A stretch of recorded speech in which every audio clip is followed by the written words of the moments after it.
Hey, this is John Reed, JohnERP.com. I'm continuing my SAP Solutions Success Series, and I wanted to comment a little bit on the notion of a hierarchy of content. And it's something I've talked about before, but basically there's a hierarchy of content competing for people's attention.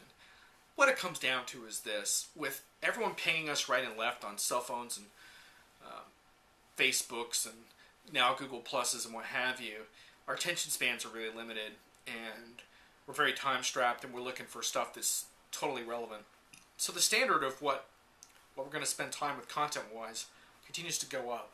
So the challenge upon all of us who want to get people's attention for various reasons is to really create content that really grabs them in some particular way. And there's a lot of different ways of doing that, not all of which are very ethical, and that's fine. But there's also some high road ways of doing it that are pretty impressive. The bottom line is create amazing content and it'll really change your business, especially if it reinforces your core principles and purpose and reflects the passion that you have about what you do every day. If that comes across in your content and helps people to remember what it is you're good at, then I think you're winning. And that kind of content is far better investment than paying PR and SEO people a lot of money to tweet crap out for you. Trust me, I've seen it many times and had a chance to evaluate it in action, and I keep coming back to it.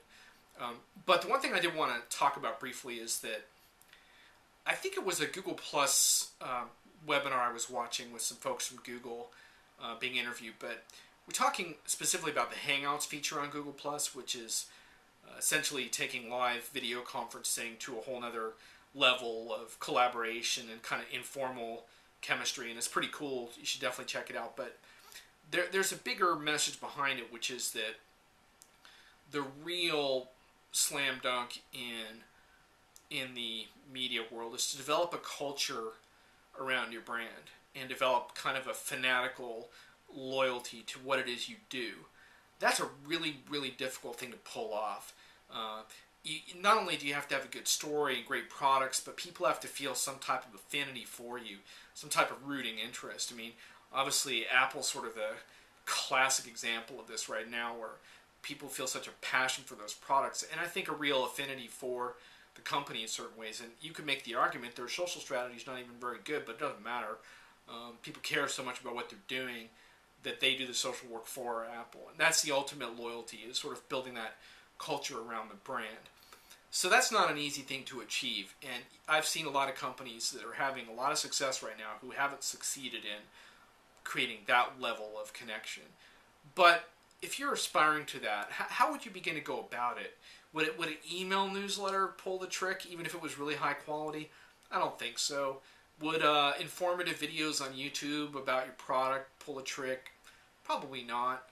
Would interviews with industry thought leaders that relate to a particular area of interest, like CRM, for example, would that do the trick? Well, maybe not.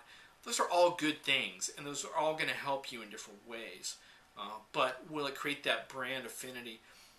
I think the really key thing to think about there is, beyond creating exceptional products and that the people are amazed by and that kind of thing, is how do you create authentic, meaningful experiences that people form an attachment to? And that's the live experience where people feel like, gosh, I had a live experience that it was really transformative in some way, or really had an impact on me, or man, that was just amazing.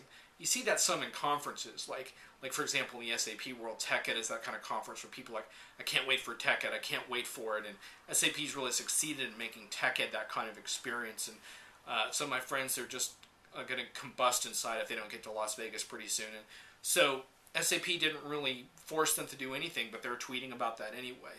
How do you do that in a more limited scale? Can it be done in a smaller scale besides some enormous event? I think it can. Google Hangouts are one example. I've had some Hangouts that were pretty amazing, and just people popping in from all over the world, and that's just an example of how that can work, where you're like, wow, I wouldn't have wanted to just watch that on replay. I'm really glad I was there. And I think webinars are really facing a bit of a crisis here, because these days, I pretty much won't show up for a live webinar unless the information is completely vital to me, because I know that the experience of the webinar is going to be all that great. I mean, the fact of the matter is that very few people are putting on decent webinars. I should probably do a video about that. But the bottom line is, few people are putting on webinars where you're like, I really have to catch that live because I don't want to miss what's going to happen. I'd like to think that the SAP mentors in our Mentor Monday webinar series are getting a little closer to that sometimes, with more spontaneous and unscripted and interactive stuff going on. Maybe that sparks your imagination a little bit on how you might be able to do that yourself. But there are ways of giving people live experiences that resonate with them, and those can't miss experiences, I think, are going to start to be key to how people market themselves more effectively on the web versus people who don't. Because these days, it's so much easier just to watch something later and participate in kind of a, well, I'll consume this at my leisure kind of thing. And there's a time and a place for that because we need to have it on our own schedule. But think about how you might be able to create live events that people just can't miss, and that we'll be talking about after the fact in memorable ways.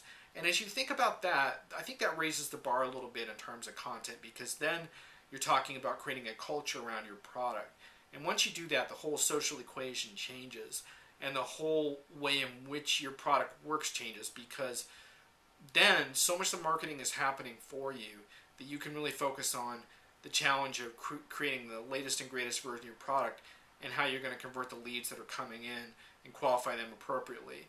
So that's my suggestion in terms of the content hierarchy. That at the top of the hierarchy is unscripted, memorable live events that create a sense of ownership and connection amongst your constituents. If you can pull that off, you're better than most of us. This is John Reed, JohnnyERP.com.